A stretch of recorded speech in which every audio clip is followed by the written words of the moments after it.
কাইফা শব্দ ব্যবহার করেছেন। কাইফার বাংলা হইল কিভাবে।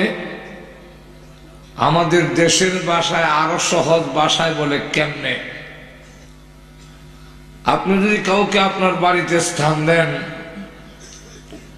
তার পরিবারের সবকে লালন পালন করেন, আর এই লোক যদি আপনার বিরুদ্ধে যায়, তখন আশ্চর্য হইয়া আপনি বলবেন যে হ্যাঁ, আমার বিরুদ্ধে কেমনে গেল।